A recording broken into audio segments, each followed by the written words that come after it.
Hello everyone.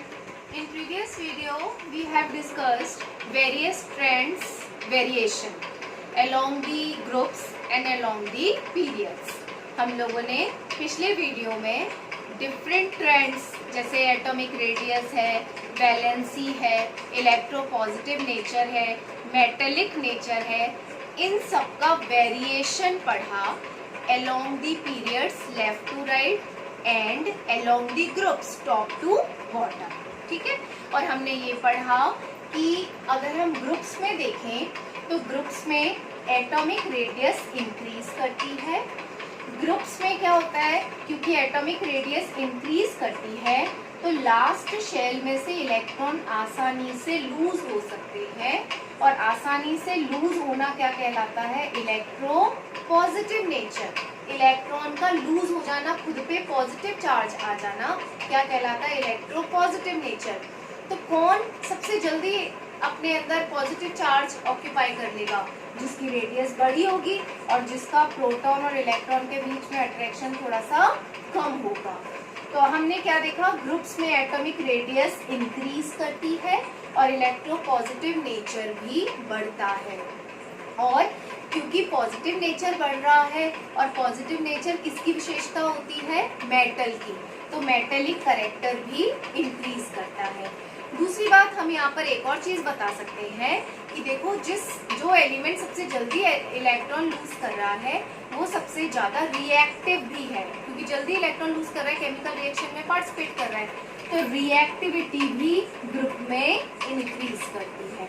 एक trend याद करना है, एटॉमिक रेडियस, और उससे जुड़े हुए सारे ट्रेंड्स हैं. ठीक है, अब पीरियड की बात करें तो पीरियड्स में एटॉमिक रेडियस डिक्रीज होती है, और एटॉमिक रेडियस डिक्रीज का मतलब ये है कि न्यूक्लियस का प्रोटॉन और इलेक्ट्रॉन के बीच में बहुत कम गैप है, तो उनके बीच अट्रैक्शन ज़्यादा रहता है, तो इलेक्ट्रॉन आसानी से लूज नहीं हो पाते.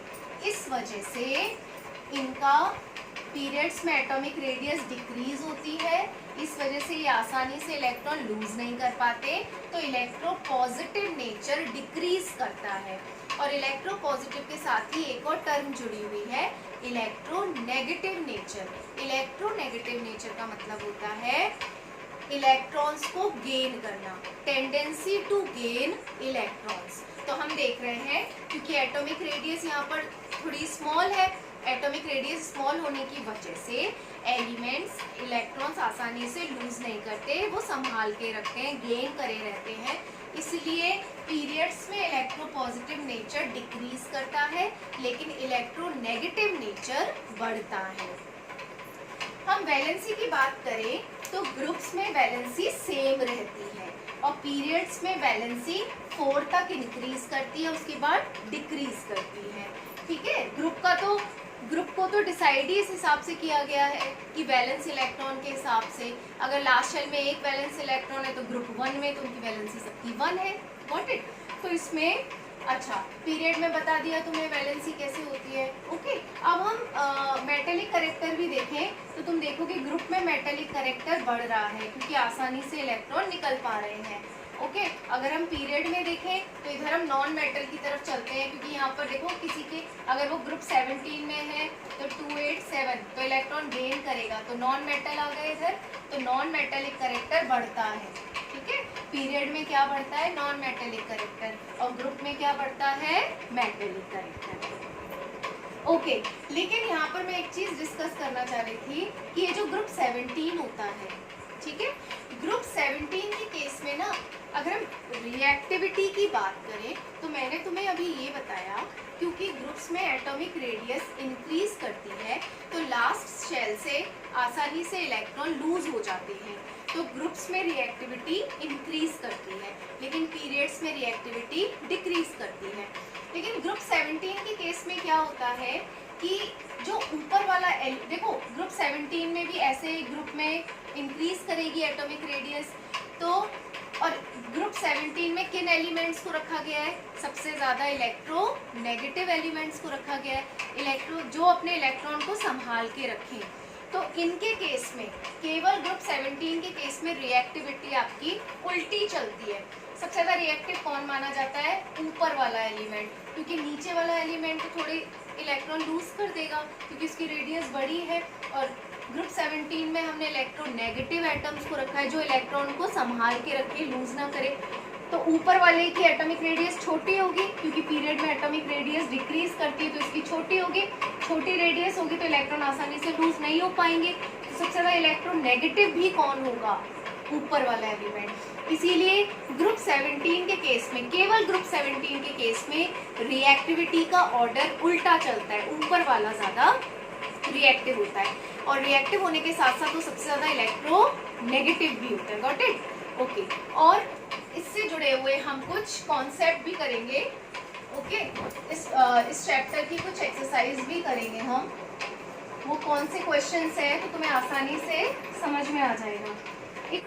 ठीक है, तो फर्स्ट क्वेश्चन है हमारा, विच of the following statement is not correct? कौन सा स्टेटमेंट करेक्ट नहीं है? तो पहला है the element become less metallic in nature. बिल्कुल सही बात है, लेस मेटेलिक होते हैं। The number of valence electrons increases. बिल्कुल सही है, वैलेंस इलेक्ट्रॉन इंक्रीज होते हैं। The atoms lose their electron easily. ये गलत है, इलेक्ट्रॉन लूज थोड़ी होते हैं पीरियड्स में, इलेक्ट्रॉन तो संभाल के रखे रहते हैं। तो दिस स्टेटमेंट इज फॉल्स। अब सेकेंड क्वेश्चन है कि एक एक्स एलिमेंट है, ठीक है, ये एनसीईआरटी के थोड़ी सी एक्सरसाइज में तुम लोग को करा दे रही हूँ ताकि तुम्हें थोड़ी सी प्रैक्टिस हो जाएगी इस चैप्टर की। ओके, क्वेश्चंस और क्लियर हो जाएंगे। Element x forms a chloride. एक एक्स एलिमेंट है जो कि क्लोराइड के साथ फॉर्मूला बनाता है XCl2, okay, which is a solid with high melting point and X would most likely to be in same group of the periodic table as। एक X element है जो क्लोराइड के साथ ये फॉर्मूला बनाता है और इस X एलिमेंट की जो प्रॉपर्टीज हैं वो ग्रुप में किस एलिमेंट के साथ मैच करेगी? ठीक है, तो देखो ऑप्शन दे रखे हैं, sodium, magnesium, aluminium and silicon. ठीक है, तो आपका XCl2, इसका मतलब X की वैलेंसी कितनी हो गई? 2। जब X की वैलेंसी 2 हो गई तो इसका सीधा सा मतलब ये हुआ कि इसके लास्ट शेल में 2 इलेक्ट्रॉन्स प्रेजेंट होंगे। Got it? इसके लास्ट शेल में 2 इलेक्ट्रॉन्स प्रेजेंट होंगे। Got it? और हम ऐसा कर सकते हैं कि 2,2 भी लिख सकते हैं। तो लास्ट शेल में 2 इलेक्ट्रॉन बच रहे हैं आपका, तो लास्ट शेल में 2 इलेक्ट्रॉन बच रहे हैं, तो ये एलिमेंट कहाँ रखा जाएगा? सेकंड ग्रुप में।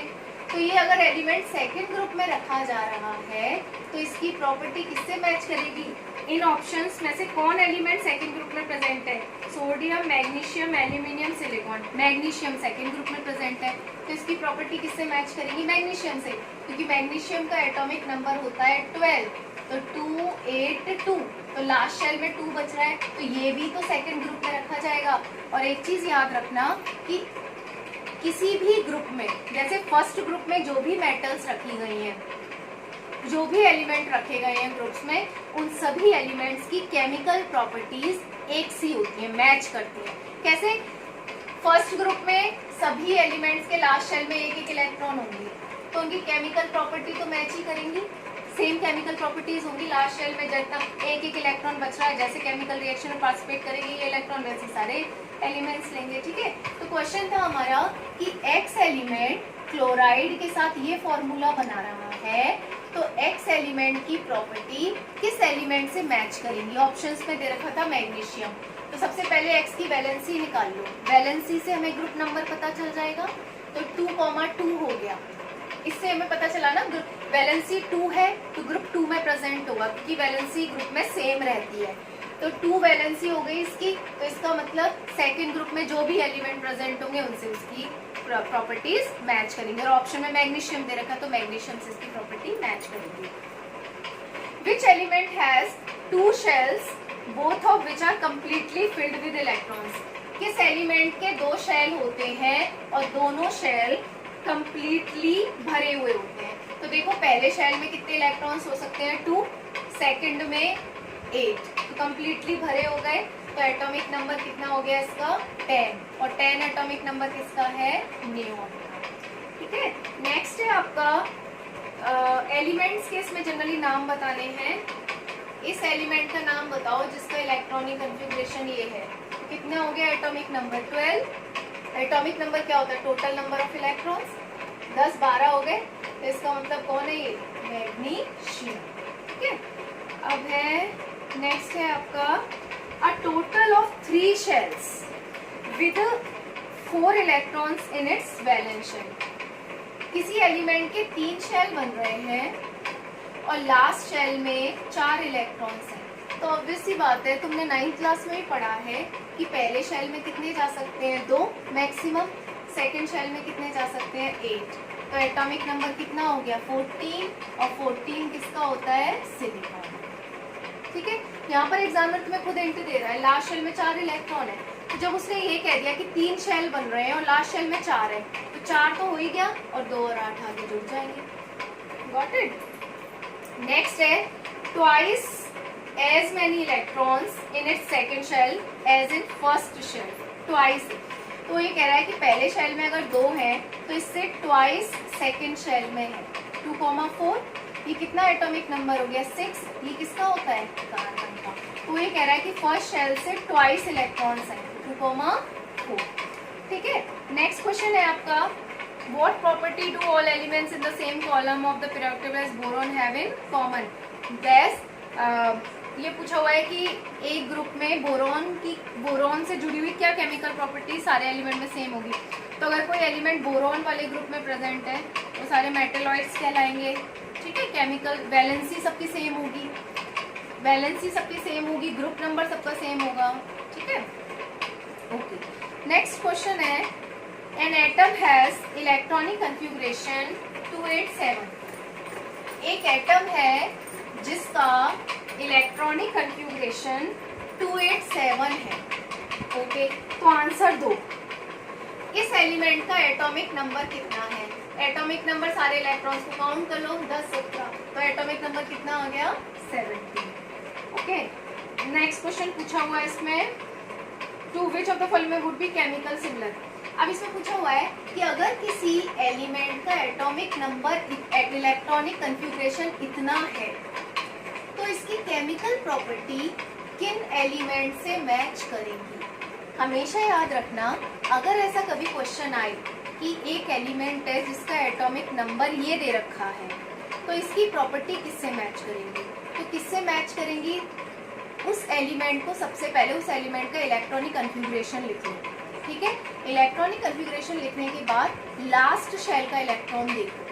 अगर लास्ट शेल का इलेक्ट्रॉन किसी एलिमेंट में सेम आ रहा है, इसका मतलब वो सेम ग्रुप में पाया जाएगा, और एक ग्रुप में सेम ग्रुप में ना सारे एलिमेंट्स की प्रॉपर्टी सेम होती है, केमिकल प्रॉपर्टीज।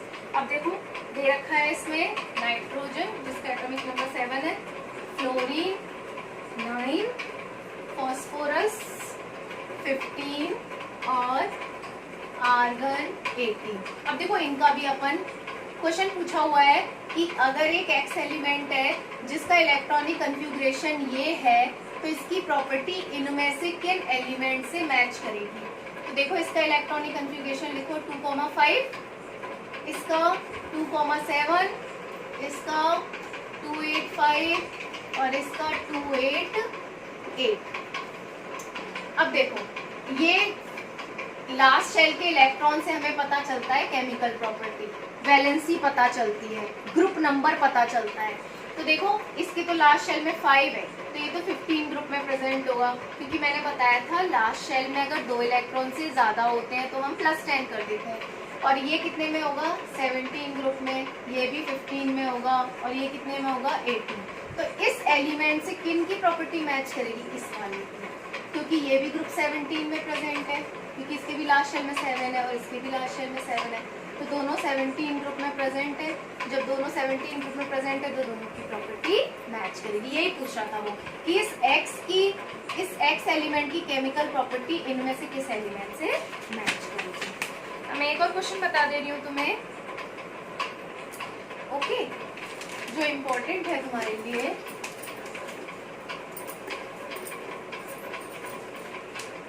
क्वेश्चन है आपका नाइट्रोजन जिसका एटॉमिक नंबर 7 है और फॉस्फोरस जिसका एटॉमिक नंबर 15 है।